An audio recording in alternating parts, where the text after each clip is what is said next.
like just any of those old ecosystems, like Pleistocene. How's it going, everyone? Welcome to the Headwaters Science Center live stream. Before we get started, just want to say, feel free to come on down. We're open 7 days a week. Monday through Saturday, we are open 9:30 to 5, and Sunday, we're open 1 to 5. So, today, we're going to be talking about a pretty cool family of dinosaurs. They're probably some that might have gained a little bit more recent fame, and there's always sort of an obsession with the biggest of anything, and these were the biggest dinosaurs. They also happen to be the largest living land animals of the time that they existed, and we still haven't had land animals get bigger. And we're going to talk about Titanosaurs. Titanosaurs were a family of Saurischian dinosaurs. So Saurischian, as if you remember from previous ones, are the lizard-hipped dinosaurs, which are counterintuitively more closely related to birds. They are part of the group Sauropoda, and specifically Titanosauria.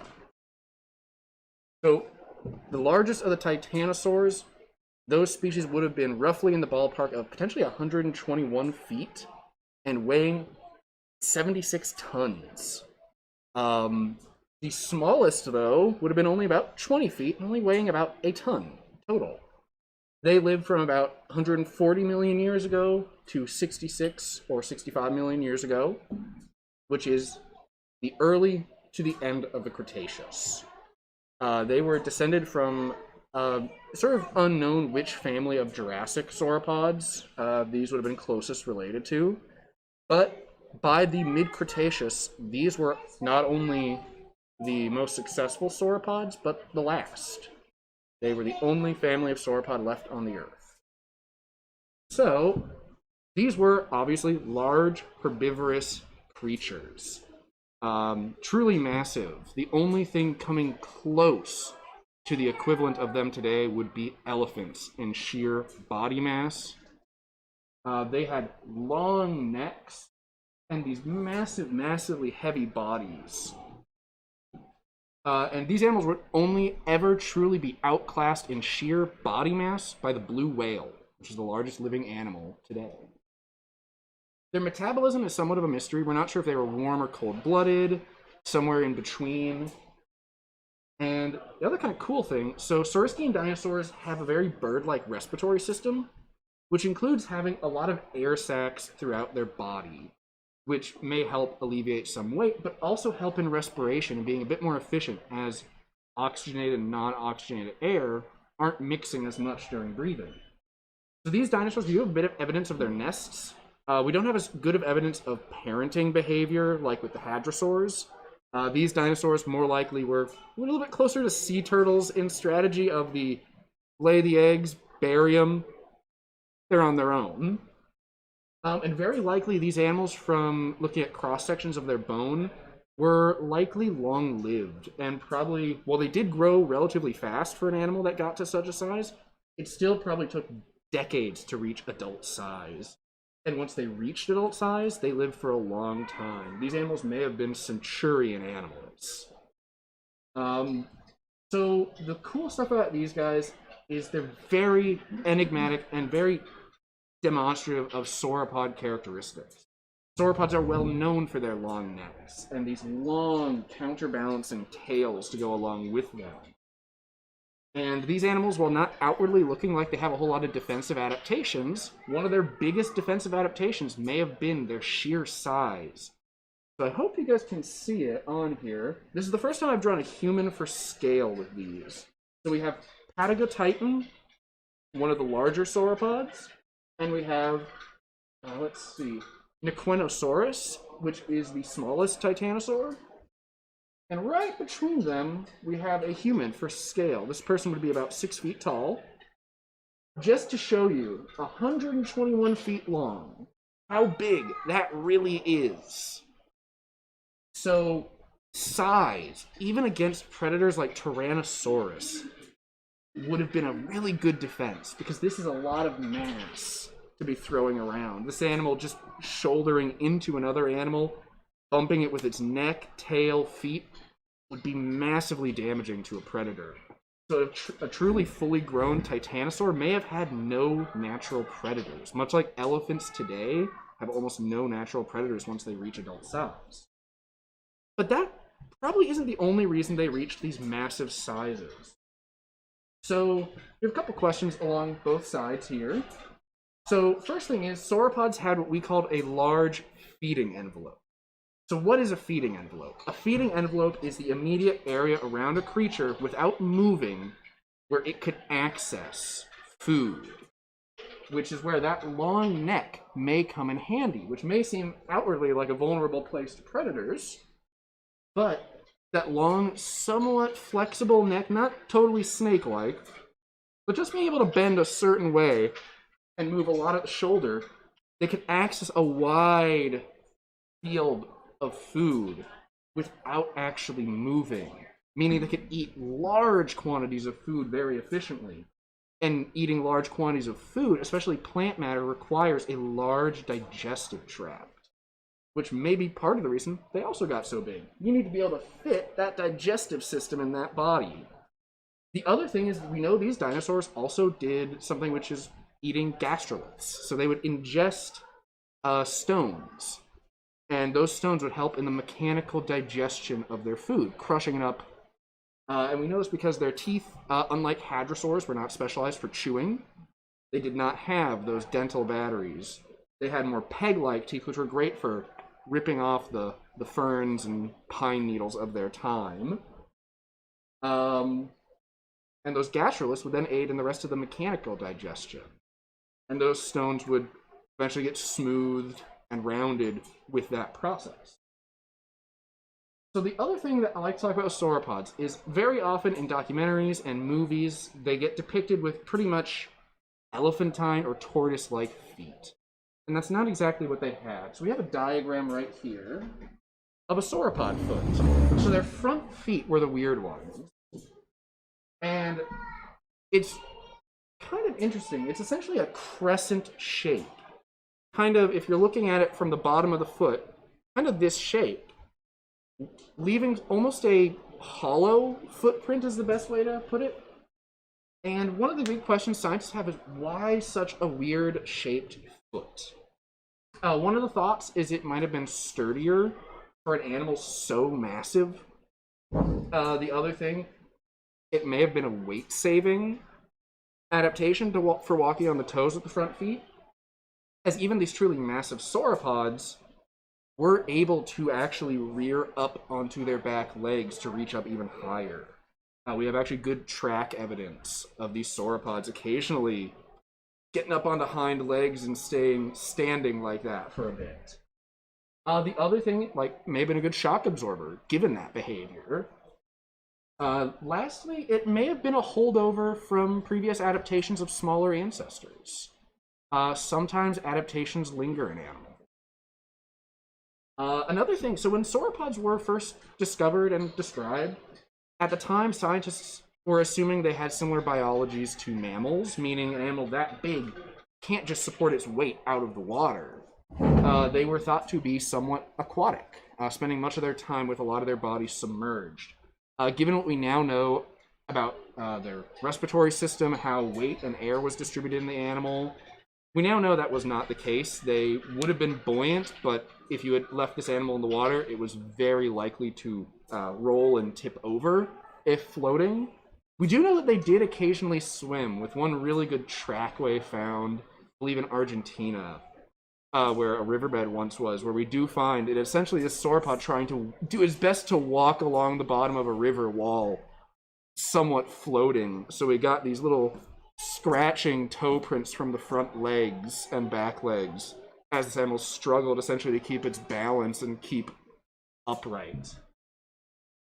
Now, the other thing we'd like to talk about is why was Nicoinosaurus so small compared to its relatives? Nicoinosaurus is not all that much bigger than a small Asian elephant, somewhere between that and a large bull. Nicoinosaurus was found in Europe. Titanosaurs were found on almost every continent except Antarctica at the time. The problem is, so when I say they're found on these continents, this is where the fossils would be found today. At the time, Europe was not so much a solid landmass, but a large collection of islands. So Nicoinosaurus very likely lived in an isolated habitat on a smaller island with less space and less food available, making it subject to a principle in biology called Foster's rule. Foster's rule states that on islands, typically when a large animal winds up there, it will reduce in size so that it can maintain a proper diet, so it does not need nearly as much food. And given that there's less stress from predators, they can afford to be smaller. Now, the converse of this is that smaller animals, when they wind up on islands, oftentimes get a little bit bigger due to the lack of predators and the sudden increase of food available to them. Meaning that generally, small animals on the mainland will be large on an island. Large animals on the mainland, their counterparts on an island, will tend to be smaller. Yeah, so sauropods are rather interesting as they both demonstrate gigantism and, while it doesn't look small compared to a person, dwarfism. They're very fascinating to me because they're so enigmatic, but the fact is we don't know as much as we'd like to know about them. Their metabolism, whether they are warm or cold-blooded at that size, is just unknown. One of the reasons we think sauropods may not have been feathered, not just from a few skin impressions, we also think for an animal that size, feathers would have not been great at allowing the animal to dissipate heat efficiently. And when you're almost the size of a blue whale, and you live in relatively hot climates like South America at the time of the Cretaceous, you need a way to stay cool, otherwise overheating is a serious risk. So these animals very well may have pushed the very limit to how big a land animal could get, which is amazing when you think of it. Being able to have ever seen one of these in real life would have been spectacular. Chuck, do you have any questions about anything? Anything that you find interesting about these? When you say they had a respiratory system that was like birds, could you describe that a little bit?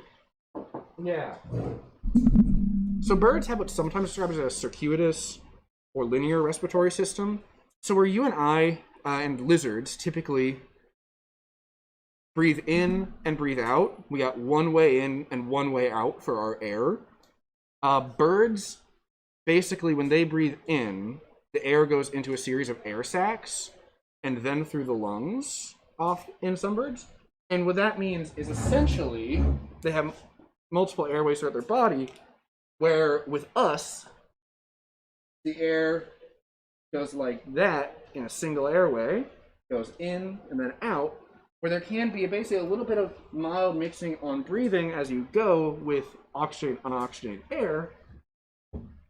For these animals, the oxygen air is going in one tube, the air that's already been unoxygenated going out the other way. They're not mixing in the inhalation process.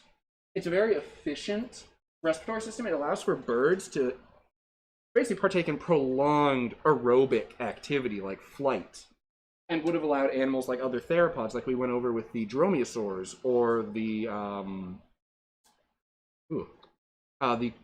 abelisaurs, to do heavy, strenuous activity very efficiently.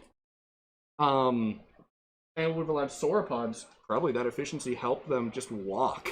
You need a lot of oxygen for a body so large, and it would have helped, and also probably helped a little bit lessen the weight on parts of the body with air sacs along the dorsal end.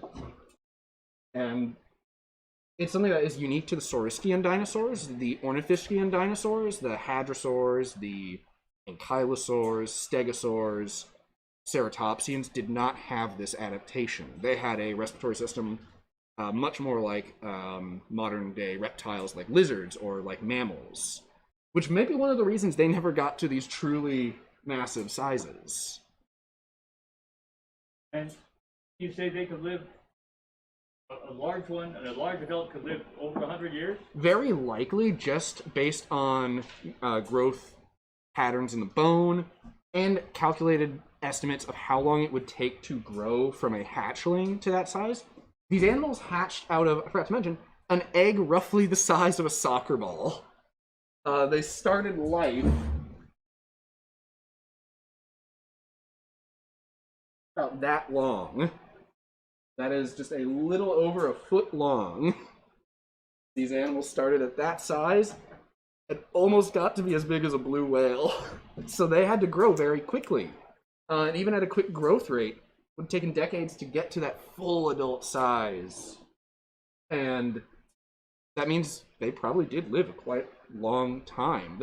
It's kind of fun. The past two dinosaurs I've gone over, the Titanosaurs and the Abelisaurus, were two dinosaurs that we know from cross sections of bone and growth, essentially growth rings and bone, grew a little bit slower than other dinosaurs. And it's something that not a lot of animals live that long. One of the animals I can think of that lives that long today is the Greenland shark.